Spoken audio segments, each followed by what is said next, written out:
I will say Peter Obi na bad person. Now me for be the first person to condemn him. Peter Obi and now I know the reason why this our bad leaders say they don't want to support him. Because Peter Obi know they support their evil doings. That's the reason why they don't like this man. They don't like Peter Obi for so many reasons, because Peter Obi go block so many places we be sitting for the thief our money. Anyway, Peter Obi don't reach Kano. After the Kano video, I go play the part 2 of Peter Obi 2015 video. Wanna watch am. Wanna hear Peter Obi talk of 2015. If this man will be real man of truth, Peter Obi, I don't do any mistake to support you. Obedient, make sure say you share this video, make the world they see the good work of Peter Obi. Obedient, share them. Did I ask him to come? Why are we going to give him money? Get out of this place. The man wants to see me, and he wants to see me, and that's it. So for us, what is more important for us? We have a government. We said we have to plan to turn things around. What are we going to do? We adopted what we call the MDG goals and said we'll go on these goals and implement it.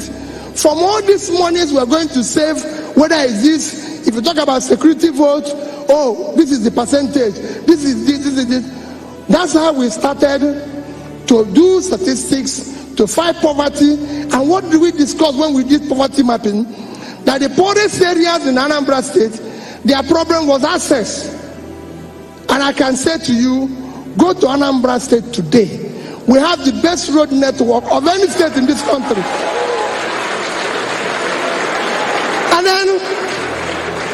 And then we look at it.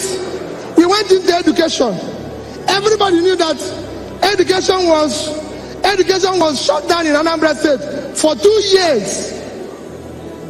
Under a particular government, we said, when I started, we were number 26 in WAEC. I said, no, we must be among the first 10. How are we going to do it?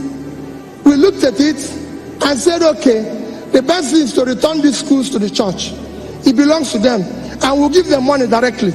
And everything, of course, oh, that was very difficult. Everybody wanted to collapse the whole place. I said, well, you know, my wife will always come back and say to me, Peter, hey, this is you're doing. You know people are not happy. These people are not, why are you always making trouble? These people are not happy with you. This, that, and everything. And I'll always say that, I say, listen, my dear wife, I have one of the most wonderful wife anybody will wish. I will always say to her, listen, Margaret, your problem is that you don't understand. My job is not to make people happy. There's people in the entertainment industry to make people happy. My job is to take the right decision. It's not my job. My job is not to make people happy. My job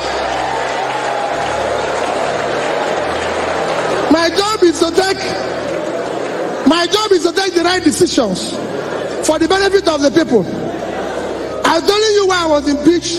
They told the reason why I was impeached is that I was saving money.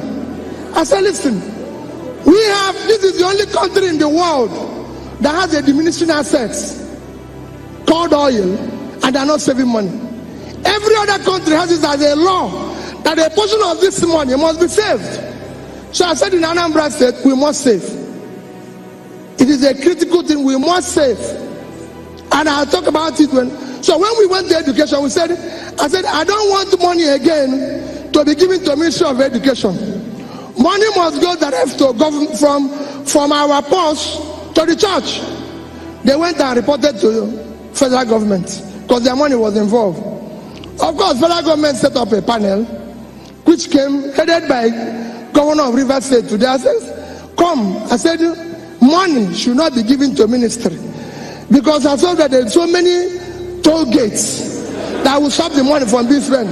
Give it to the church. When they came and showed them, this is the church school, this is church school, this is our own was not working. But what happened? In less than 3 years, 2011, 12, 13, Anambra was number 1 in WAEC and NECO. All this was possible because of the change we brought. We started saving money. Everybody would tell me, say, Peter, why are you keeping this money? Why are you doing this? Let me give you the instance.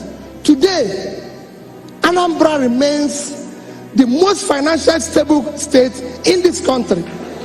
If you don't know, the day I left government, 17th of March 2014, I had in Access Bank, a bank in Nigeria, $50 million.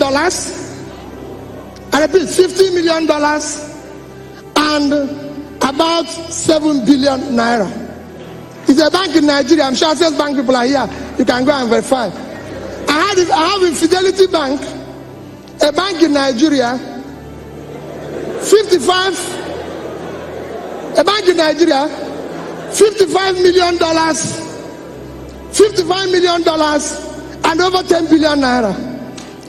I had in Diamond Bank, a bank in Nigeria, $50 million. What I had the day I left was $155.4 million. By yesterday, in terms of the yield, because we called it future generation money and was supposed to terminate at 2050. By yesterday, it was worth $185 million. If you multiply it today, that is about 500. Because when you hear that P2B left 75 billion, if anybody does it, call me. I know where the money is. I kept it. And on that day, and I said, on that day that I left, as of December 2013, I did not owe any teacher, anybody at the local government level, gratuity. As at the day I left, anybody in the civil service was not being owed gratuity or pension or salary, and no contractor had a certificate that is pending.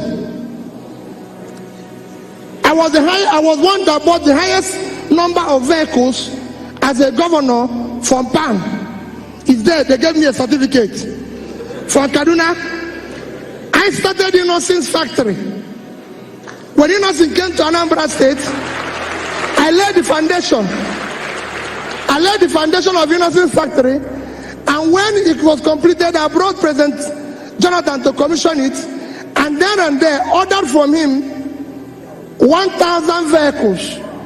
That 1,000 vehicles, how did I do it? About 600 and something was vehicles for schools. Every single secondary school in Anambra had a bus.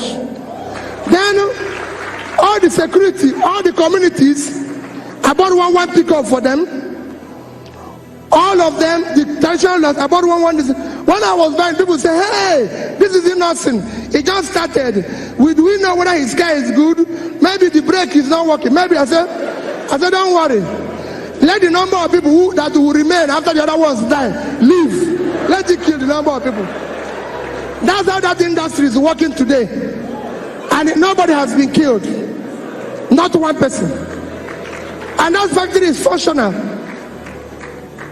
We went on, and if you see the cost implication, if we had bought foreign vehicles versus innocent, just like if you see the implication when people come to me and say, we are going to furnish, like when I was rebuilding the house, we're going to say, hey, this furniture shop in Awolowo Road, this one. I say, listen, if we cannot find anybody to do governor's bed in Aka, then the governor will sleep on the floor. Forget it. There must be a furniture man here that will give me furniture in Aka that will sleep. That's how we brought one Mr. Daja. I used to know him as a small boy. His company has collapsed. I called him and said, listen, you still know how to do furniture? I said, yes. I said, go and do all the bed that is here. Whoever can sleep in it can go and sleep somewhere else, not there. Why am I saying all this? All these things people tell you, this country today can still function on our income and be able to save money. And that brings me to where all of you are guilty. Because yes, I would have agreed with lady that talked about this, about you. Yes, there's the one way you, but you cannot do anything if you have the type of leadership this country has experienced in several years. We are lost a case of where lunatics took over the asylum.